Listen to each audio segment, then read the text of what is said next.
할렐루야. 이 시간은 하나님께 사랑을 받는 방법 중 족장시대를 지나서 율법시대에는 어떻게 해야지 하나님께 사랑을 받는지 그 말씀을 드리려고 합니다. 요한복음 1장 1절에 태초에 말씀이 계시니라. 이 말씀이 하나님과 함께 계시니 곧 말씀이 하나님이라고 그랬습니다. 그 다음에 태초에 하나님이 천지를 창조하시니라. 그러면서 창세기 1장에 보면은 가라사대 빛이 있으라 하심에 빛이 있었고 하나님 보시기에 좋았더라.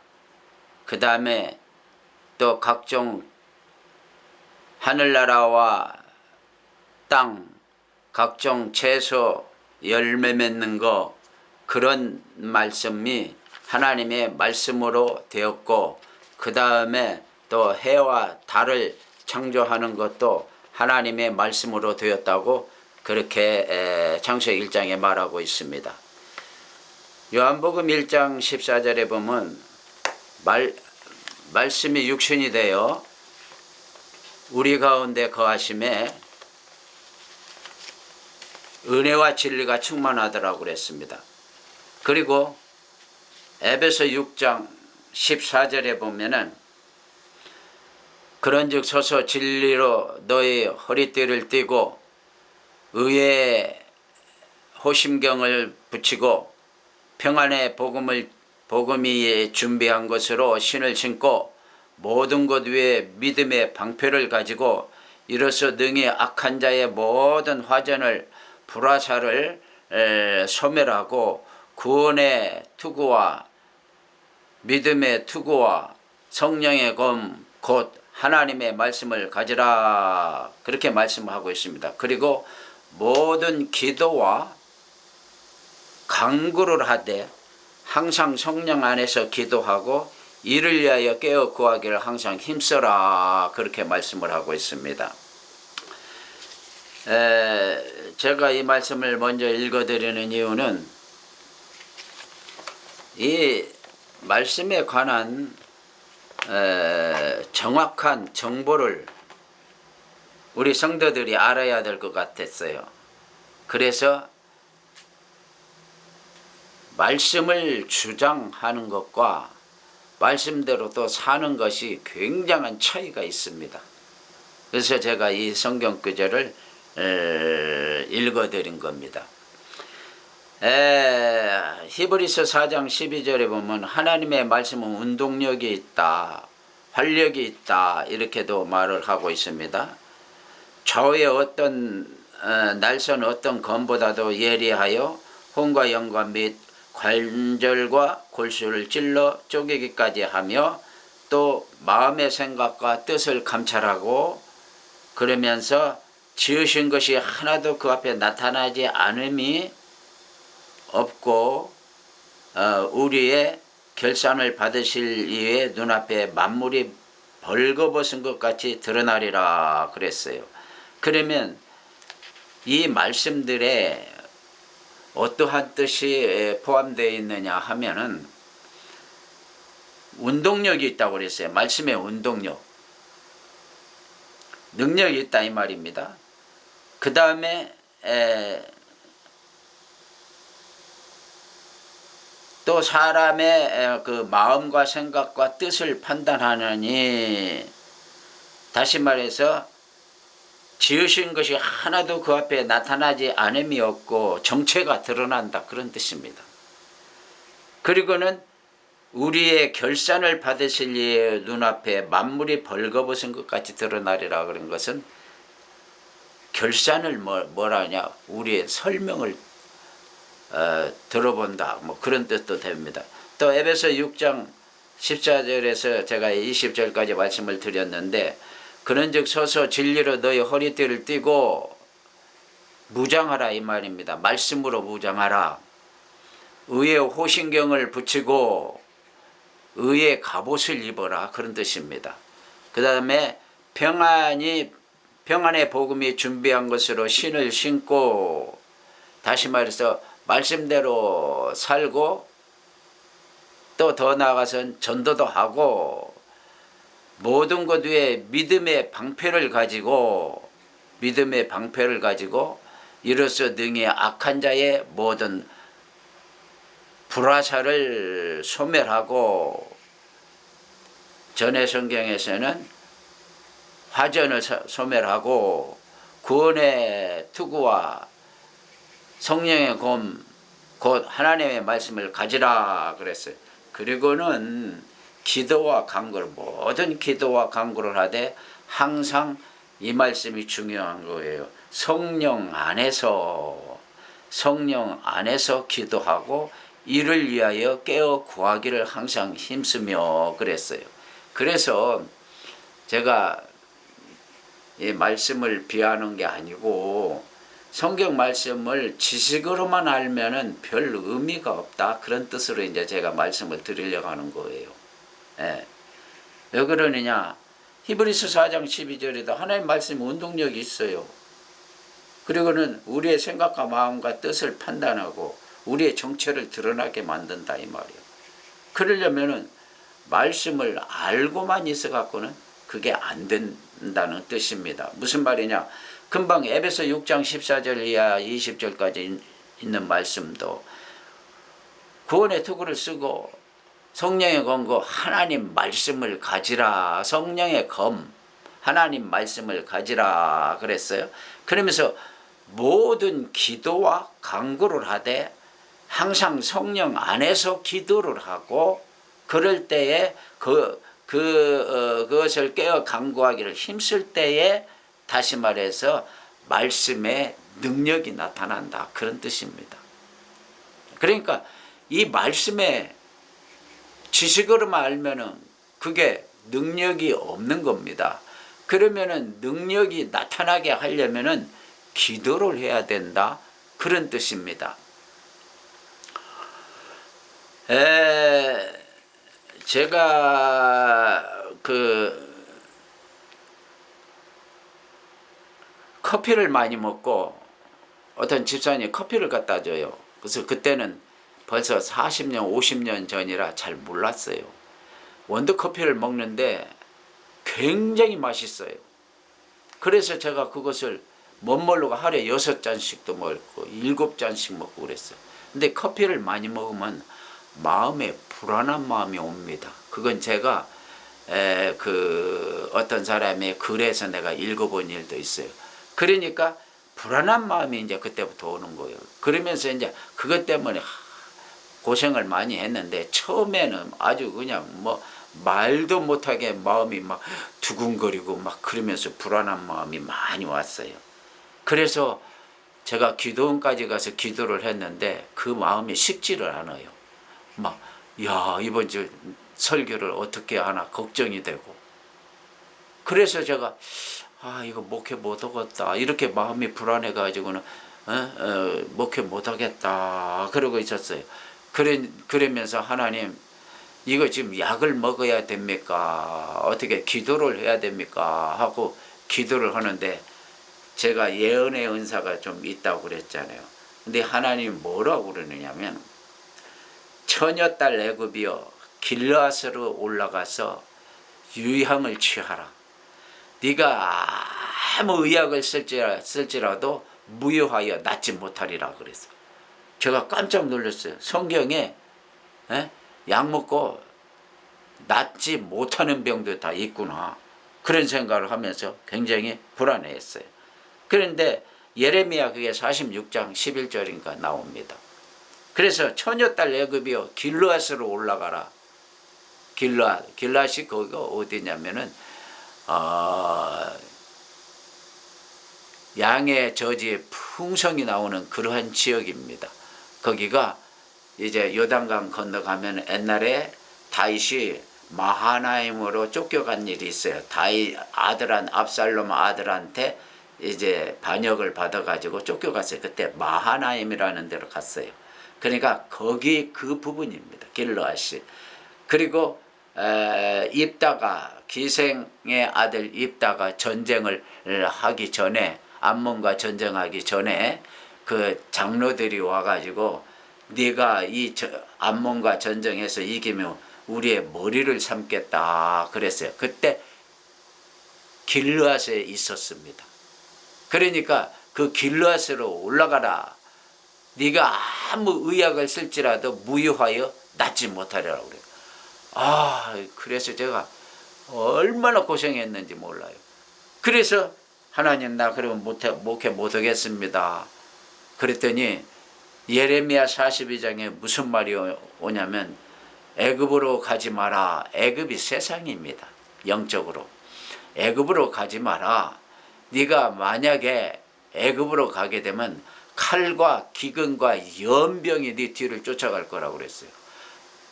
그래서 목회 안 한다는 것도 그렇고 하자니 이렇게 마음이 불안해갖고 내가 어떻게 사나 해가지고는 굉장히 고심을 많이 했어요.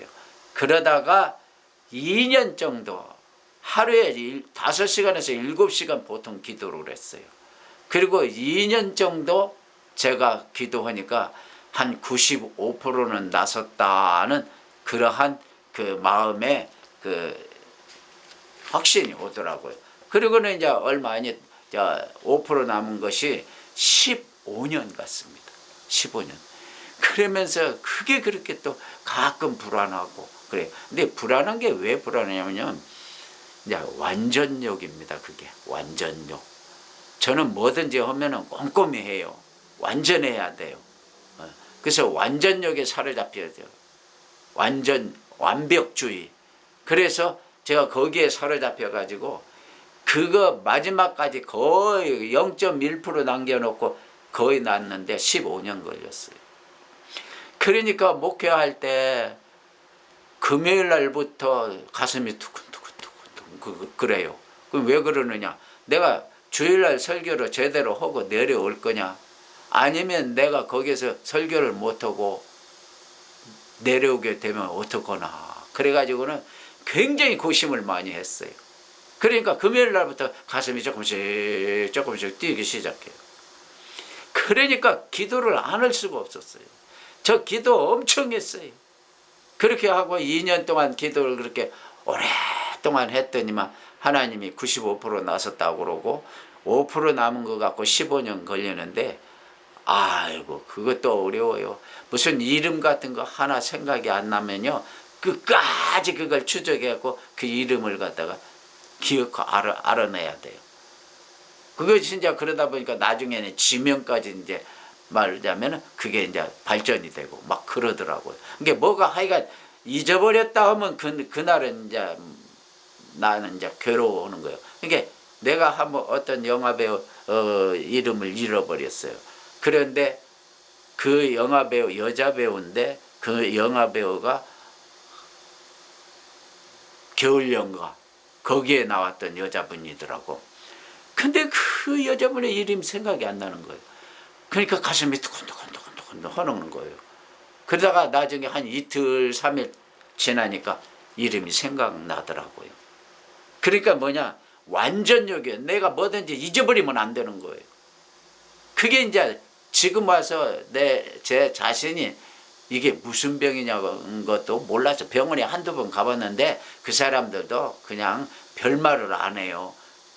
정신과 한번 가보니까는 뭐 이상한 약 먹이갖고 사람이 하루 내일 붕 뜨게 만들어. 그래놓고 약 안 먹었어요. 기도로 나섰어요. 그러니까 뭐냐. 그것 때문에 막 금요일 날부터 마음이 그러고 혼났어요. 그러니까 제가 뭘 말하려고 그러냐면은 그것 때문에 외운 성경 구절이 있습니다. 무슨 성경 구절이냐면은 내가 너에게 뱀과 정갈을 밟으며 원수의 모든 능력을 제할 권세를 줬으니 너희를 해할 자가 결단코 없으리라. 불안하니까 계속 말하자면은 뭔가 이렇게 내가 마음이 안정이 안 되는 거 아니에요. 그래서 그걸 내가 거짓말 아니고 수천 번 수만 번이 아니라 수십만 번 외웠어요. 그것도 말고 그게 누가복음 10장 19절입니다. 그 다음에 이제 여호수아 1장 5절과 9절에 보면 네 평생에 능히 너를 당할 자가 없으리니 강하고 담대하라. 두려워하지 말고 놀라지 말라. 내가 너와 함께함이니라. 하나님이 그 말씀을 갖다가 그렇게 수십만 번을 제가 외우게끔 했어요. 그 다음에 세 가지인데, 하나는 이사야서 41장 10절 두려워 말라 내가 너와 함께함이라. 놀라지 말라 내가 너의 하나님이 됨이라. 내가 너를 굳세게 하리라. 참으로 내가 너를 도와주리라. 참으로 나의 의로운 오른손으로 너를 붙들어 주리라. 이 세 가지 성경 구절은 오늘 아침에도 외웠어요.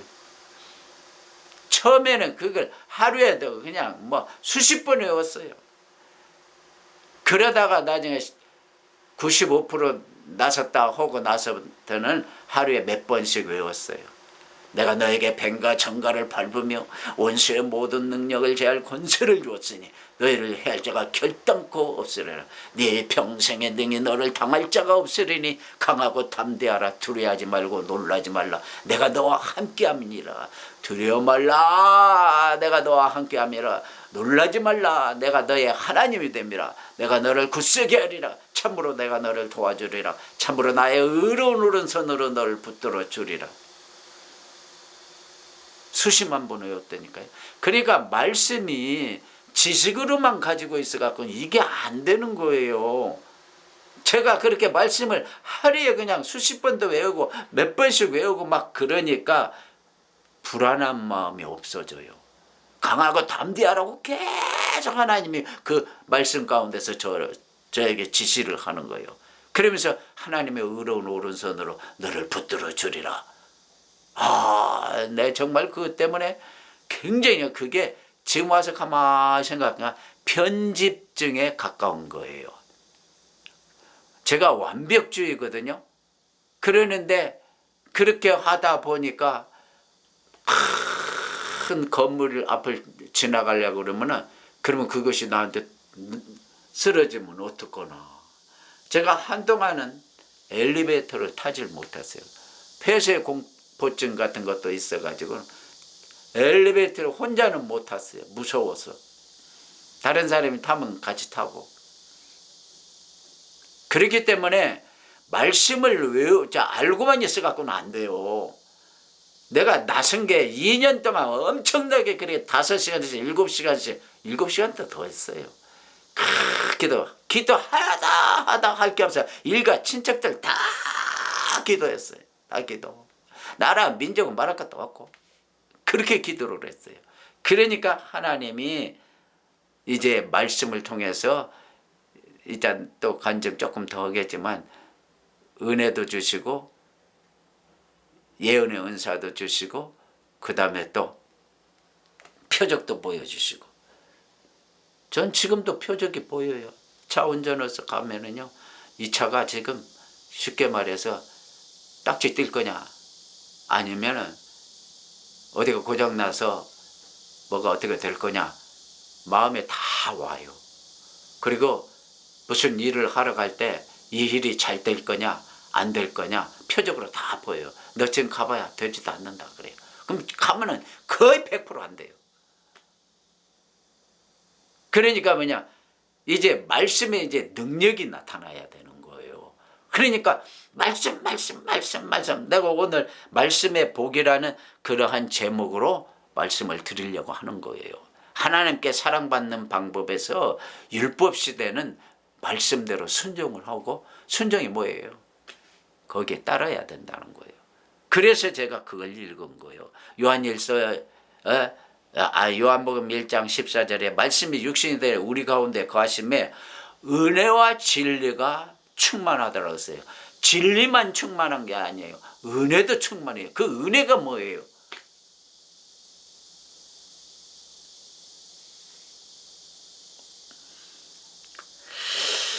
그래서 이제 말씀에 능력이 있어야만이 그분들이 말씀을 주장할 수가 있는 거예요. 창세기 2장 7절에 흙으로 사람을 빚어서 지었어요. 응? 근데 어떻게 했어요? 생기를 넣어주니까 그것이 생명이 됐다고 그랬어요. 살아 움직이기 시작했다 그런 뜻입니다.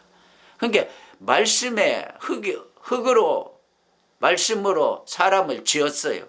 근데 생기를 불어넣어 주지 않으면은 항상 자체 흙밖에 안 되는 거예요. 그러니까 말씀만 주장한다고 그러지 말고 말씀대로 순종으로 그 성령을 받아야 돼요. 아까 말했듯이 생기가 성령이에요. 그래서 생명이 됐다, 움직였다 그런 뜻입니다. 에스겔서 37장에 마른 뼈를 하나님이 에스겔에게 보여줬어요. 에스겔 보고 네가 이 뼈들한테 명하여서 뼈가 일어나게끔 해라. 그러면서 생기를 넣어줘. 하나님이 생기를 넣어줬어요. 그러니까 그 마른 뼈들이 그냥 엄청 많은 마른 뼈들이 사람이 되었고 다 일어났잖아요. 그러니까 생기가 없으면 안 되는 거라고요, 이게.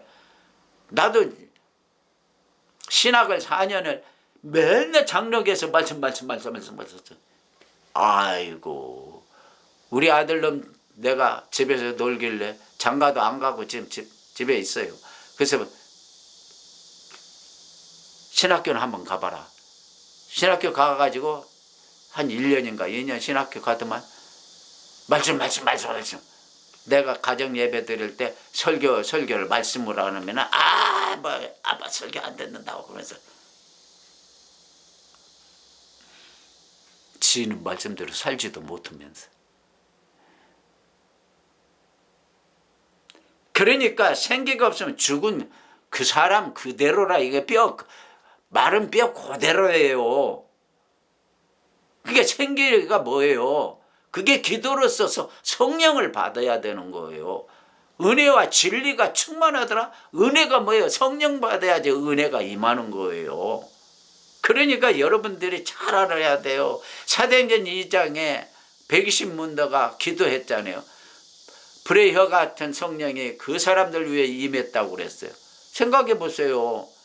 베드로나 12 제자가 예수님을 3년 따라다녔잖아요.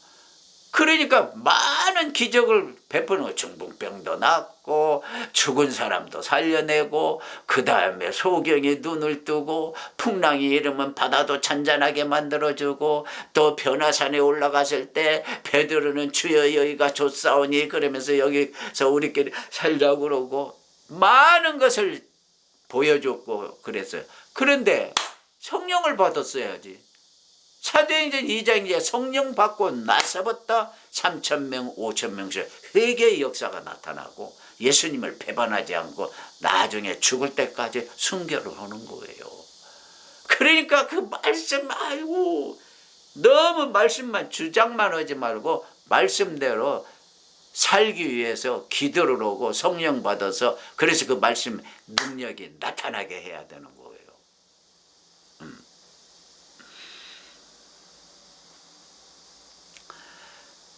제가 간증을 한번 이거 더 할게요. 왜 그러냐면 오늘 말씀에 관한 설교를 하려니까 그 대신 이 간증은 제가 굉장히 제가 신학교 들어가가지고 첫 여름방학이 됐어요. 제가 보니까 성경을 한 번도 안 읽어봤어요. 그냥 부분만. 그래서 이번 기회에 여름방학이니까 집에 가서 성경을 읽어야겠다 하고는 40일을 아침 6시에 일어나서 거짓말 아니에요. 저녁 12시까지 밥 먹는 시간 빼고 성경만 봤어요. 그때 그 주석이 뭐냐면 강해집인데 제가 처음에는 전주 성결교를 다녔어요. 그래서 그 성결교회에 김응조 목사님의 강해집이 있어요. 이렇게 듣고요. 어떤 것은 1000페이지 되는 것도 있어요. 근데 창세기부터 요한계시록까지 다 나와 있어요. 근데 그분은 전부가 예수 십자가의 피하고 연결을 시켜요. 전부. 그러다가 열왕기 상하 보다가 제가 거듭났어요. 거기서. 와, 그렇게 기분 좋을 수가 없어요. 이 침샘에서 꿀송이 같이 하나님 말씀이 달다고 그런 거와 같이 단물이 3일 동안 나와요. 여기서. 너무너무 옛날에 내 맨날 영화배우 되니 어쩌니 유행가 부르고 어쩌든가 한 6년 동안 유행가 유자도 안 꺼냈어요. 거듭나 버렸어요. 그리고 이제 거기서 예언의 은사도 나오고 그 다음에 표적도 보이고 이제 그런 거예요. 근데 그거 하기 전에 말씀을 보기 전에 내가 뭘 했는 줄 아세요? 지금 서울대학교 관악산 서울 캠퍼스 서울대 캠퍼스가 있잖아요. 그 서울대학교 질 무렵에 그 옆에 대한신학교 소속되어 있는 기도원이 하나 있었어요. 저 기도원 이름은 잊어버렸어요. 대한기도원이든가. 거기 제가 갔어요. 아이고, 내가 이제 집에 가기 전에 가서 성경 보기 전에 나 금식 한번 못했으니까 3일이라도 금식하고 가야 되겠다고 금식 3일을 했어요. 3일 했더니 마지막 날에 그 꿈에 그러더라고. 앞으로 성경도 많이 보지만 말하자면 신앙생활 잘하라고 그러면서 어떤 사람인가 누가 와가지고 꿈에 살짝 이제 그 말을 하고 이제 제가 깨고 마지막 그 집에서 이제 밥 한 끼 먹고 기도원에서 먹고는 그 이제 시골로 내려왔어요.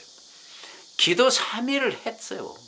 그러니까 그 말씀에서 막 능력이 나타나는 거예요. 예? 예언에서 제가요 그때 제일 특이한 게 이제 그 침샘에서 그 꿀 같은 그 단물 나오는 것도 그고 제가 28년 동안 영화 보고 맨날 그러고 유행가 불렀던 거 그거 다 끊어버리고 그 다음에 밖에 한번 나가봤어요. 그랬더니 그때 이제 여름이죠. 여름방학이니까 바람이 살살 부는데 사람 보니까 사람이 그렇게 귀하게 보인다 이 말이에요. 귀하게. 정말 사람이 그렇게 귀하게 보여요. 그래서 제가 목회자들이 목회할 때 어려울 때 사람을 갖다가 좀 귀하게 안 보고 그냥 보통으로 본다고 하면은 그 믿음 없는 거예요. 기도해야 돼요. 사람이 그렇게 귀하게 보일 수가 없어요. 그래서 제가 3일간 금식을 하고 나니까 말하자면 말씀의 그 큰 은혜와 능력과 기적이 보이는 거예요. 하여간 내가 영화 하루에도 3편씩 서울에 있는 지금도 그 인류극장 다 이름대라고도 퇴계로에서 그 다음에 그 을지로 청계천 그 다음에 종로 그 다음에 다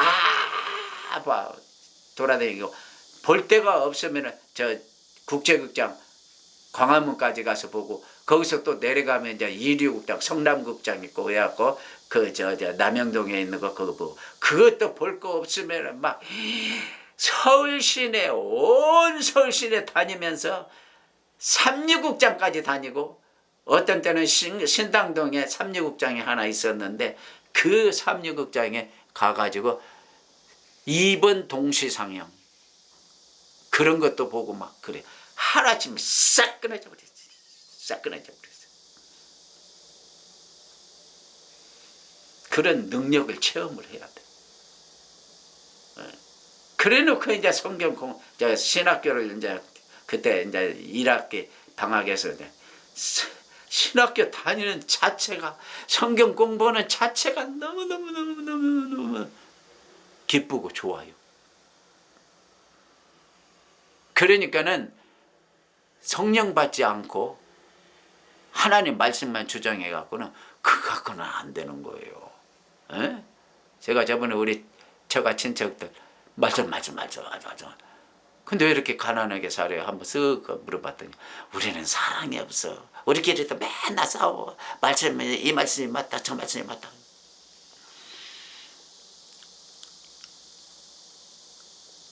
말씀에 능력을 받으세요. 기도를 해야 돼요. 성령 받아야 돼요.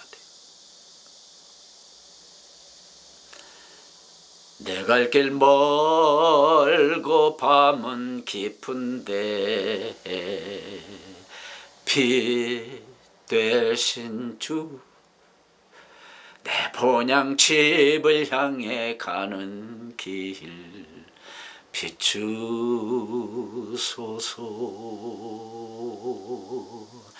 내 가는 길 다 알지 못하나 한 걸음씩 늘 인도하소서.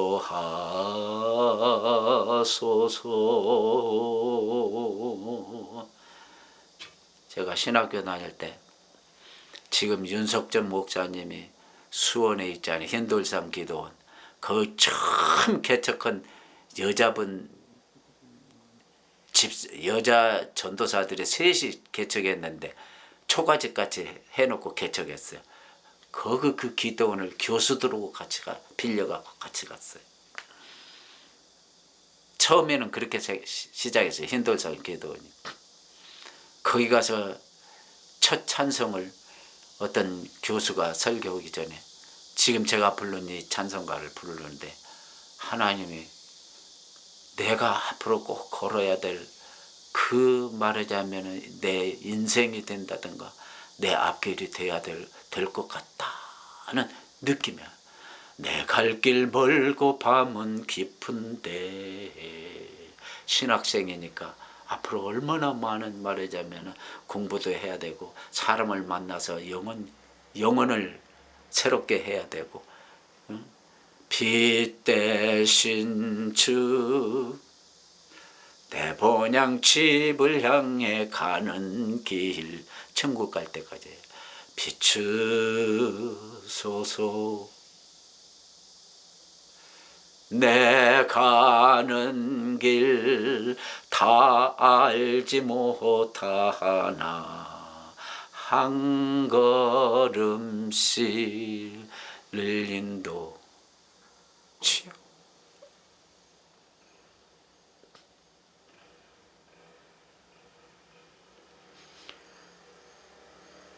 신학교 가가지고 정말 고생 많이 했어요.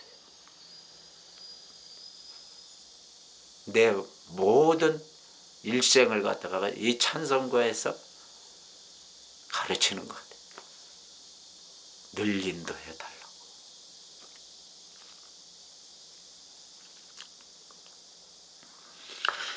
그래서 제가 시편 119편 105절에 있는 말씀같이 내 갈 길을 인도해달라고 하면서 신학 4년 전도사 생활, 그 다음에 2년 동안 신학 4년 신학생 생활, 그때도 신학교 1학년 때부터 전도사 생활을 했어요. 그 다음에 2년 동안 전도사 하다가 32살에 결혼에 대한 하나님의 음성을 들었어요. 뭐라고 하냐면 고려신학교 여학생이니까 걱정하지 말아라. 32살에 신학교 졸업을 하면 당장 먹고 잠잘 곳이 없어요. 그 먹고 살 길도 없고 돈도 없고 나 하나님께 그래서 나 굶어 죽는 한이 있어도 나는 늦게 신학을 시작을 했으니까 돈벌이는 안 하겠다고 그랬어요. 그리고 그냥 죽든지 살든지 하나님 알아서 하시라고 그랬어요. 그래가지고는 이제 32살에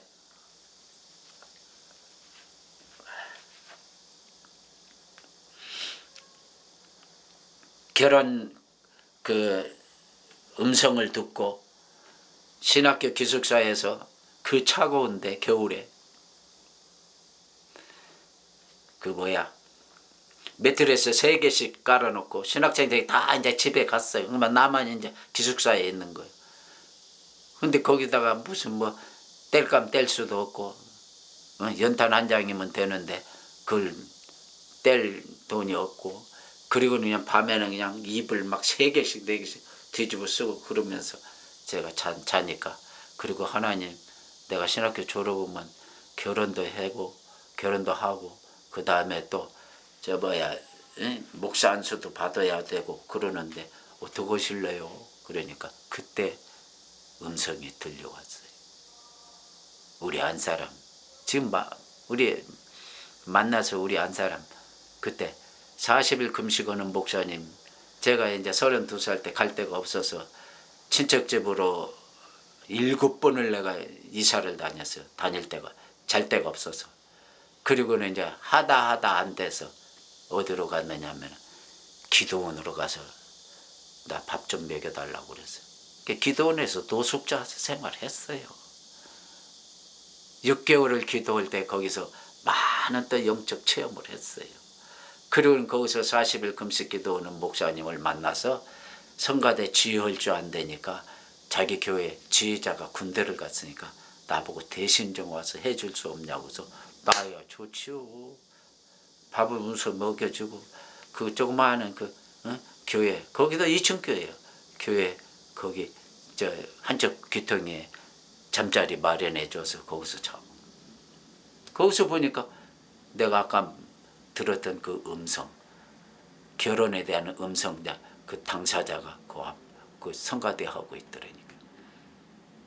그래서 거기에서도요 그냥 하나님 막 이렇게 하고 막 결혼 따다닥 시켜준 게 아니에요. 처음에 목사님이 우리 사모님이 그래도 건물 하나 있어갖고 잘 살고 그런 데를 잘 살고 있어요. 그러니까는 이제 그 무남동녀예요. 그러니까 돈 보고 가는 거 아니냐. 목사가 나한테 그래요.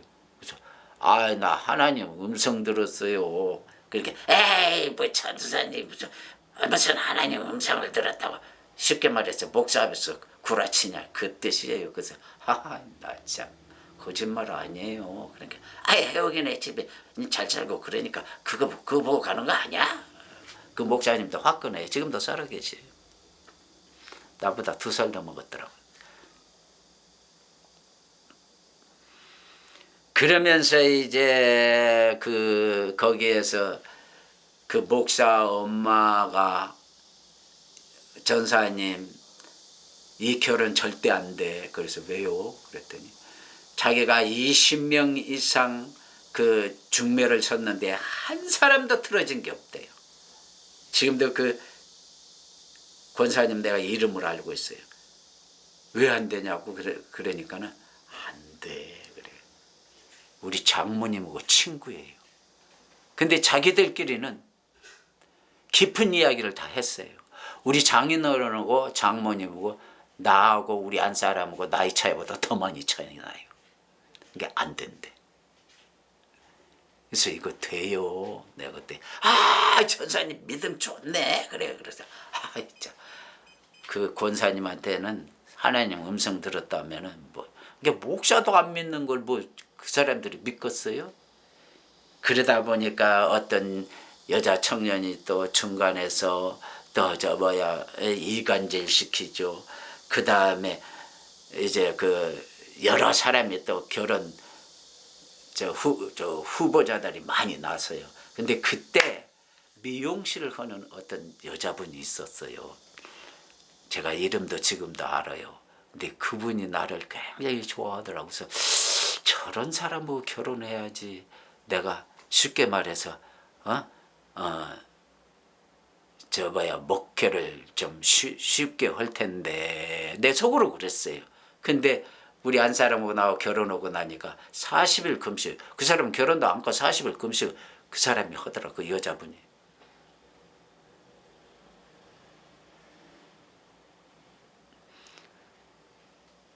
우리나라에서 여자대학교 가장 좋다는 여자대학교 법대 나온 여자하고 그 여자 집에서 자꾸 나오고 결혼 문제를 이렇게 이야기하니까 담임 목사가 안 된다고 왜 안 되냐고 그러니까 법대 나온 사람이 그 집이 무척 붙잡더라고요.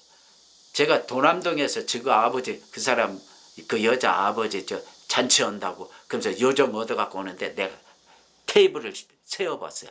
45개 테이블이 있어요. 거기에 사람들이 꽉 차갖고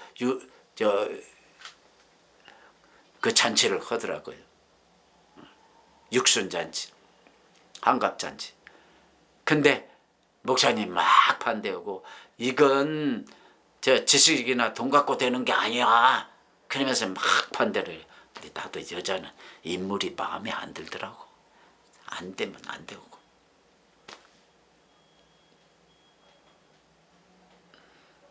그 다음에 거기에서도요 많은 반대가 있었어요. 청년 여자들은 다 속으로는 꽁 반대하고.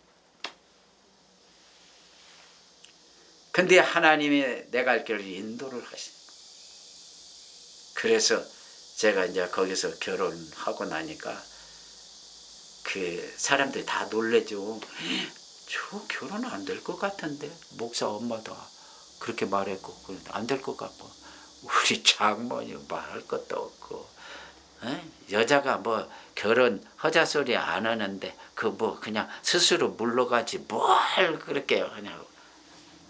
그러면 여기서 우리 장모님 보고 그래요. 여기서 장모님이 책임을 지세요. 아이 내가 뭔 책임? 그래. 해옥이가 우리 안사람이 또 집 밖에 나가고 교회 밖에 나가면은 교회를 또 나하고 결혼 안 한다는 식으로 그러면서 막 튕긴다고. 그러니까 여기서 결혼 안 한다고 그러면 나 안 하는 거고 한다 하면 하는 거다. 그렇게 내가 말했어요. 그러니까 장모님이 증인서라고 그랬어요. 그랬더니 아이고 여자가 좀 빼고 그러면 남자가 막 하자고 달라붙어야지 뭐 어떻게 저렇게 배짱을 부린대. 그래요. 그것도 2번이나 그랬어요. 왜? 중간에서 이간질하는 여자가 지금도 살아있어요. 그 여자가 착 두 번 이간질 시키니까 목사가 그냥 직접 찾아가갖고 우리 장모님 찾아가가지고 결혼시키려면 빨리 시키고 안 하면 그냥 그만두라고. 근데 나중에 알고 보니까 내가 배짱 부린 게 더 마음에 드는 모양이에요. 우리 장모님이. 나는 우리 장모님 성격을 잘 몰라요. 배짱 확 부려버렸어요. 그리고 하나님께 맡기고 내가 뭐 음성까지 들었는데 뭐 이 결혼 뭐 아무리 자기들이 반대해야 안 된다고. 이건 되는 거라고. 내가 갈 길 멀고 밤은 깊은데 빛 대신 주. 그래 놓고도 또 이제 이따 내가 또 조금 간증, 이 말씀에 관한 간증입니다. 그러니까 시편 119편 105절에 있는 말씀같이 주의 말씀 내 발의 등이요 내 길의 빛이라고 그랬어요. 하나님이 하시고자 하면 됩니다.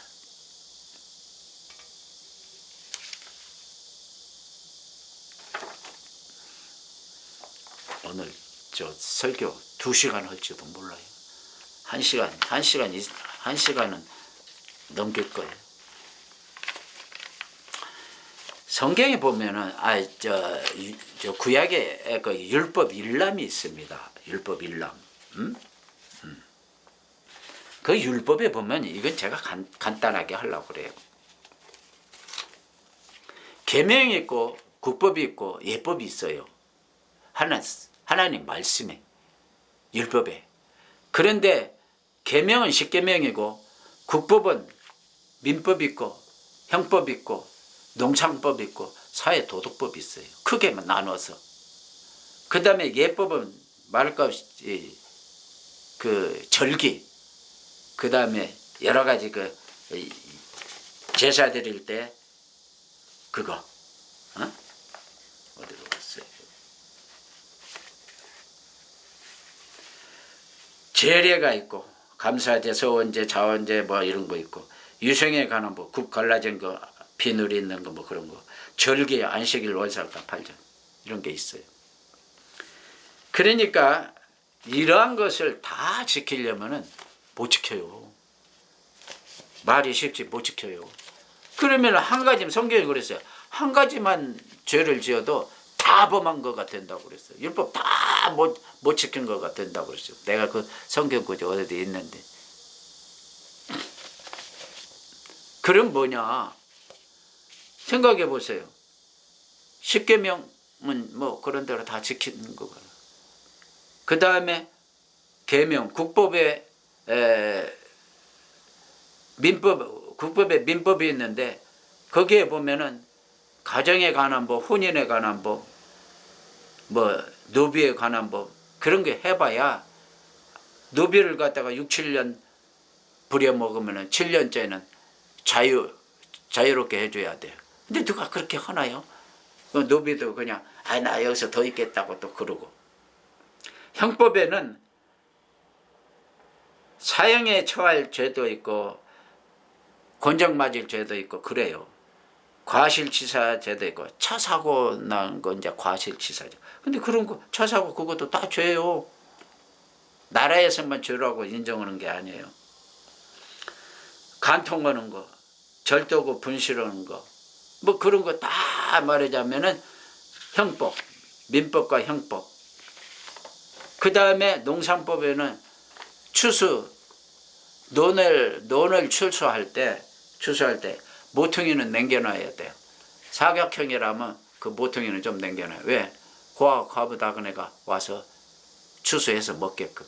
근데 누가 그래요? 우리나라에서 예수 믿는 사람도 다 수술을 하지.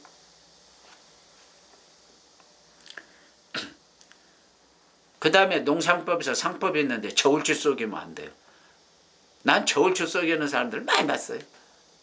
저기 그 어디야, 속리산 그 대추 사러 가니까 거기서도, 나는 여자들 장사하는 데는 잘 안 가요. 여자들 말이 많고 그래서 잘 안 가요.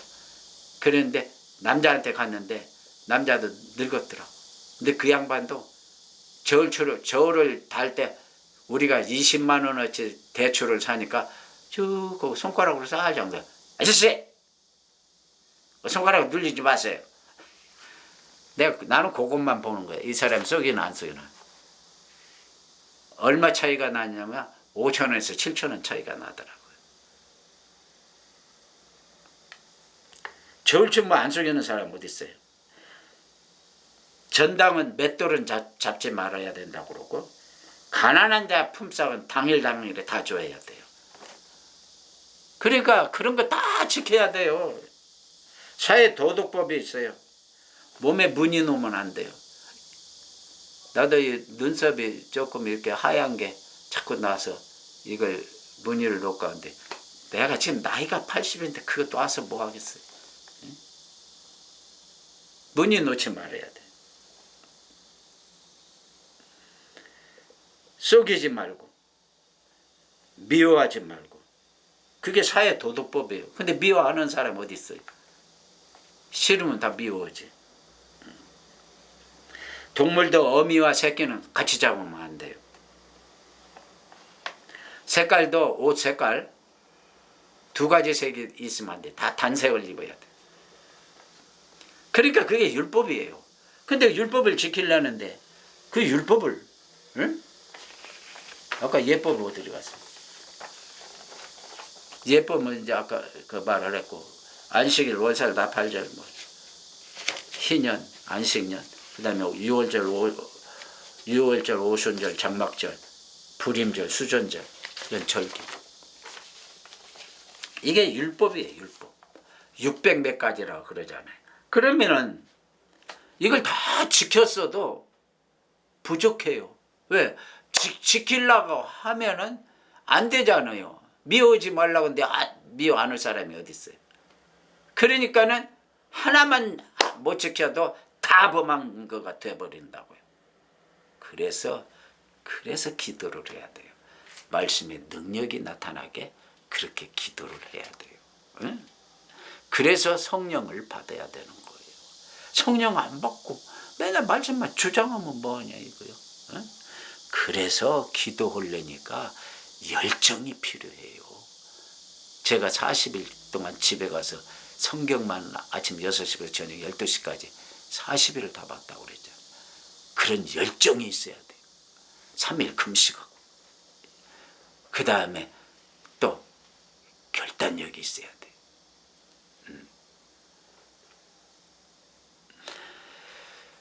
그래서 사랑을 하라고 그러는 거예요. 왜냐면은 십계명이 하나님 사랑과 이웃 사랑이잖아요.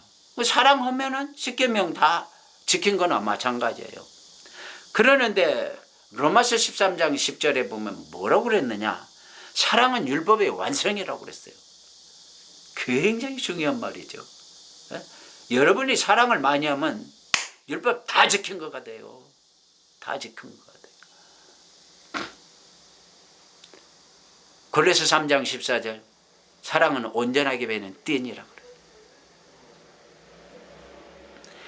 야고보서 2장 8절에 이웃을 사랑하는 것은 최고의 법이라고 그랬어요. 고린도전서 13장 13절 믿음, 소망, 사랑, 그 중에 제일이 사랑이라고 그래요. 근데 이것도 어려워요. 제가 그래서 이제 다음 주에 제가 설교를 하려고 그러는 거예요. 다음에. 은혜 시대에는, 지금 우리가 은혜 시대를 살고 있잖아요. 은혜 시대에는 이게 아니에요. 이제 율법 시대는 말씀 준수하는 거죠. 그러니까 다음에 제가 이걸 할까?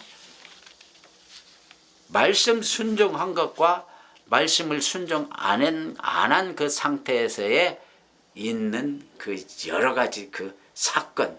어떤 사람, 난 죽는 사람도 6, 7명, 집사도 2, 3명 죽는 거 봤어요. 그러니까 한두 가지만 할게요. 어떤 집사가, 어떤 돈 많은 제가 개척할 때 그 돈 많은 여자, 고리대금 하는 여자가 있었어요. 근데 그 여자가 자기가 정신요고를 나왔대요. 똑똑하긴 해요. 근데 그 여자가 고리대금을 하는데 그 여자 밑에서 돈 쓰는 여자가 있어요. 집사가 하나, 여자 집사가 있어요. 그런데 나는 그때는 몰랐죠. 여전도의 회장을 그 고리대금업자가 했어요. 고리대금 하는 여자가. 그러니까 청년 회장이, 내가 그 사람은 중매까지 했어요. 사람이 아주 괜찮아요. 나이 20살 조금 넘었는데 벌써 연립주택을 하나 살 정도로 너무너무 전략하면서 그 직장 다니면서 돈을 아꼈어요. 자기 먹는 거 아껴가면서 했어요. 그래서 사람이 됐다 하고 내 중매까지 해서.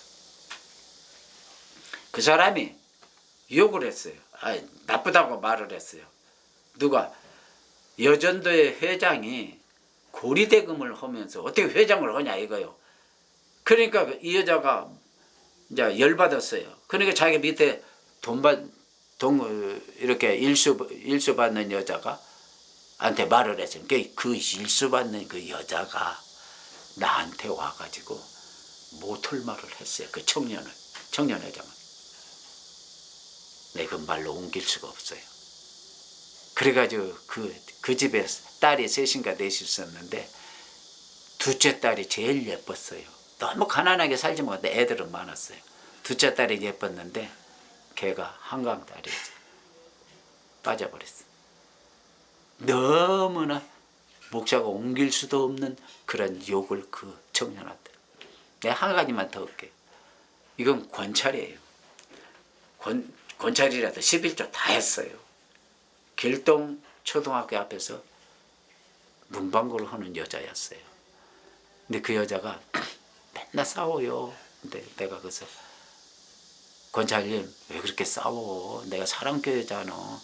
이해를 하라고 그러니까 그때 뭐라고 그러는 줄 알아요? 목사님은 눈여겨라도 된대 내가. 근데 지 남편은 눈여겨도 안 된대. 그러더만 지 남편을 예수 믿게 만든다고 그러면서 전에 한번 정신병을 앓았더라고요. 나중에 이제 그 여자 권찰이 죽고 나서 정신병을 앓았는데, 그런데 20일 동안을 집에서 금식을 하면서 당신 예수 믿으면 내가 밥 먹고 예수 안 믿으면 내가 이대로 죽겠다. 그래가지고는 그냥 죽었어요. 난 그렇게까지 하는지 몰랐어요. 목사를 보고 그렇게 말을 하면 안 되죠. 근데 나는 다 참았어요. 다 참아요. 그래서 다음 주에 제가 이제 내가 말씀대로 살고 말씀대로 안 사는 사람들이 목사도 한테 6, 7명이 죽었어요. 그거 내가 다 간증할 거예요. 그게 이제 자기 직분을 감당을 못한 거예요. 그래서 다음에 하겠어요. 그래서 이제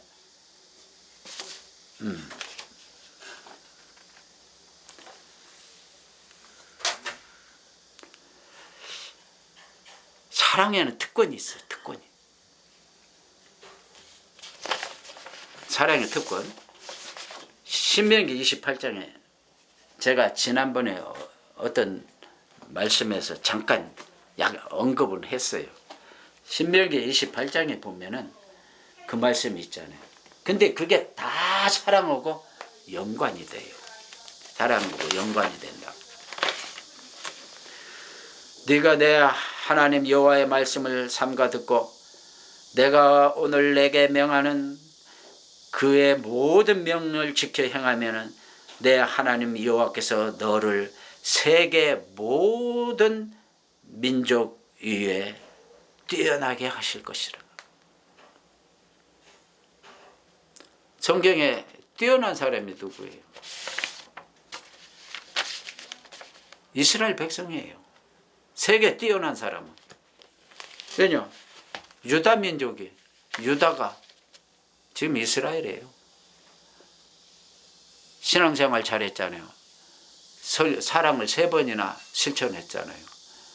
창세기 37장에 그거 했고, 요셉이 구덩이에 빠졌을 때 사랑했고, 그 다음에 또 2번째는 요셉이 국무총리 됐을 때 그 시므온을 볼모 잡았을 때 시므온 살리러 가자고 아버지한테 자기 아들 2의 목숨을 걸고 내가 시므온 데려오겠다고 그렇게 했고, 그 다음에 3번째는 뭐냐? 그 3번째는 베냐민 그 쌀자루에다가 그걸 집어넣었잖아요. 은잔. 그게 애굽에서는 점치는 도구예요. 그래가지고 가는 걸 도로 잡아와가지고 누명 씌워서 요셉이 잡아왔잖아요. 그러면서 이제 베냐민을 처리하겠다는 뜻으로 이야기를 하니까 그때 또 유다가 그러는 거. 유다가 죽이지 말고 자기가 대신 죽겠다고. 그러면서 유다가 뭐라고 그러냐면 당신의 종이 내가 평생 종이 되겠다고. 아니면은 도둑질 했으면 손목 끊으려면 끊고 손가락 자르려면 잘라라. 거기에 감동받고 요셉이 자기 정체를 밝히고 형제간을 다 용서를 한 그 말씀이 창세기 45장입니다. 최고 세계 만민이 뛰어난 세계 모든 민족에 뛰어나게 하실 것. 이스라엘 지금 뛰어나잖아요. 어? 이스라엘 사람들 무서워요. 1960년대 6.1 전쟁인가 5.1 전쟁인가 있었잖아요. 그때 그 주위에 있는 12 그 나라, 다시 말해서 마호멧 섬기는 그 사람들.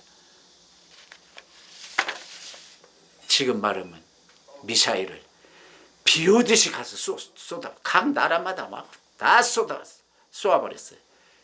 6일 만에 2손 들어버렸어요. 6일 만에. 이스라엘이. 그럼 그 돈이 어디서 나느냐? 미국의 증권시장에 미국의 상권을 다 이스라엘 사람들이 쥐고 있어요. 세계 만민이 뛰어났잖아요. 그러니까 신명기 28장에 그 1절에서 14절까지 있는 그 말씀이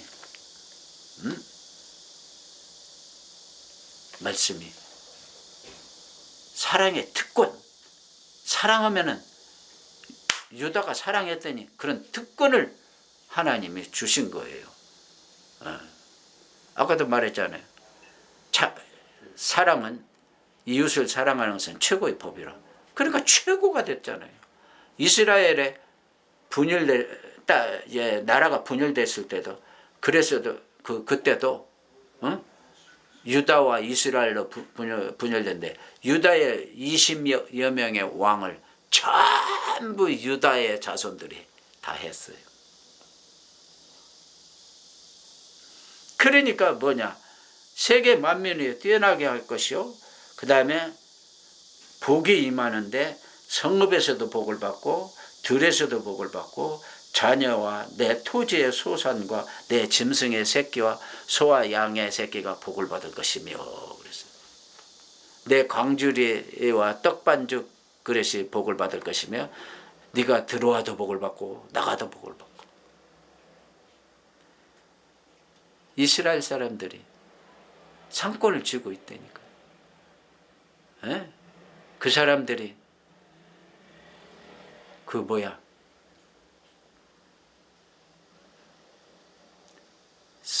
스웨덴에서 주는 거. 그 무슨 상이죠? 그 상, 문학상. 이번에 한강 작가가 받은 그 문학상. 하여간 상을 굉장히 많이 받았어요. 그러니까 천재들이 태어나는 거예요. 노벨 문학상, 노벨상.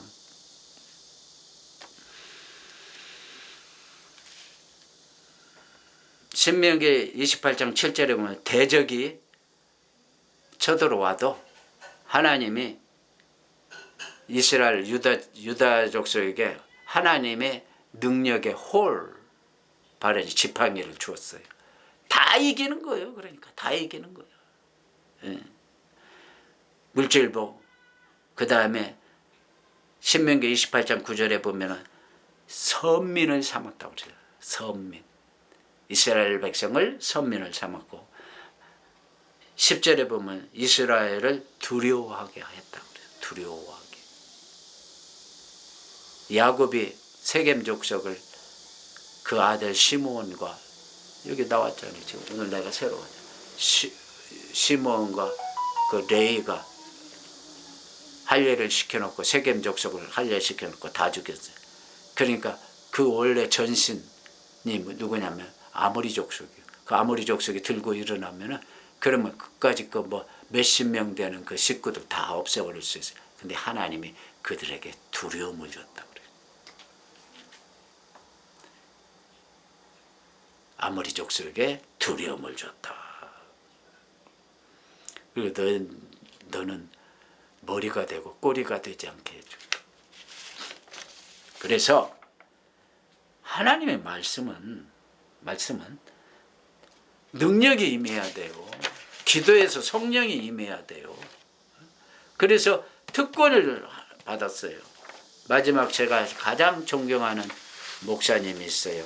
그 목사님 간증하고 마치겠습니다. 제가 어떤 교회 전도사로 갔을 때 그분이 마폰가 어디에 제일은행의 직원이었어요.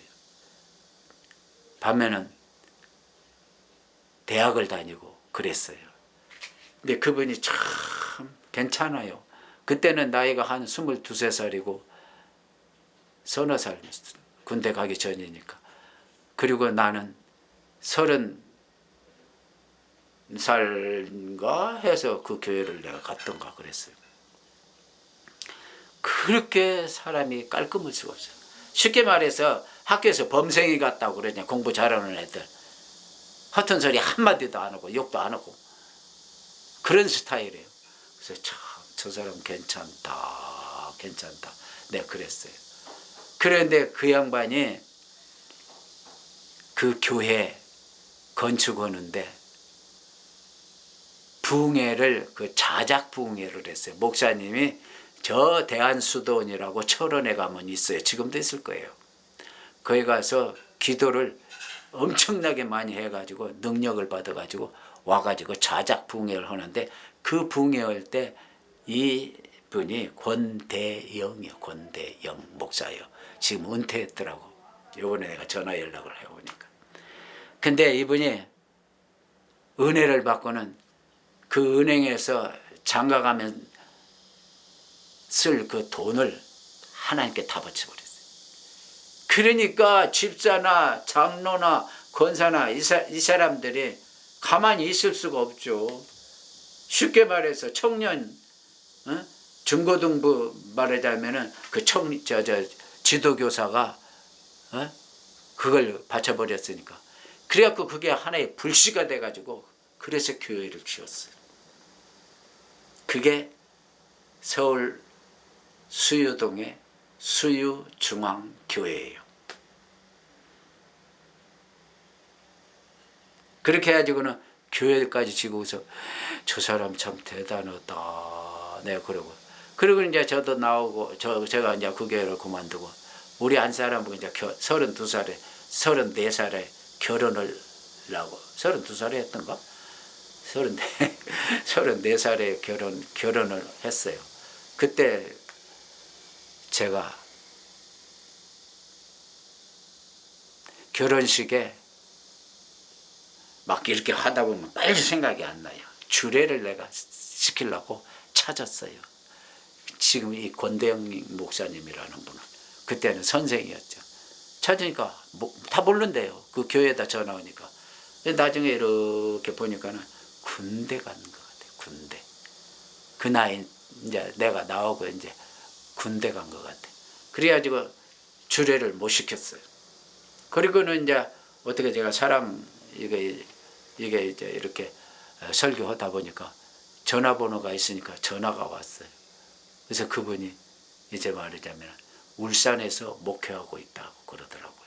그래서 내가 한번 찾아갈까 하는데 몇 년이 돼도 못 찾아가는데 이번 이 설교 끝나자 내가 9월 말경에 꼭 울산에 한번 갈 테니까 그런 줄 아시라고 그랬어요.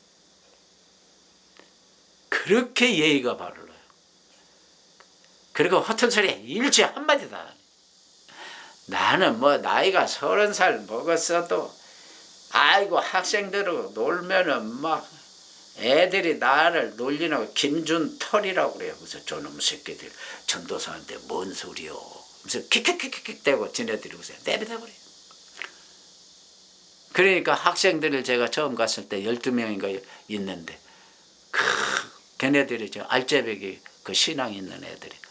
근데 1년 딱 되니까 100명이 넘어버리더라고요. 100명이 넘어. 그래서 제가 이 목사님을 주례까지 세우려고 그런 거예요. 여러분, 이 목사님 말씀대로 사는 분이에요. 말씀대로. 말씀대로 살고 말씀대로 순종하고 말씀대로 기도 많이 하고 기도도 많이 해요. 얼마나 기도 많이 한다고요. 그 다음에 성령이 충만하니까 교회 건축원금을 자기가 벌어놓은 모든 것을 다 바쳤다고 목사님 그러더라고요. 여러분, 말씀대로 사는 것은 말씀이 있습니다. 그 다음에 기도가 있어야 됩니다. 그래서 성령이 받아요. 거기에 사랑까지 포함해야 됩니다. 네, 사랑, 율법의 완성. 사랑은 율법의 완성이라고 그랬어요. 그러니까 사랑까지 3가지가 포함돼야지 말씀 주장할 수가 있어요. 그러니까 여러분들 앞으로 말씀대로 살아서 변화되어 하나님 앞에 큰 축복받기를 예수의 이름으로 축원합니다. 아멘.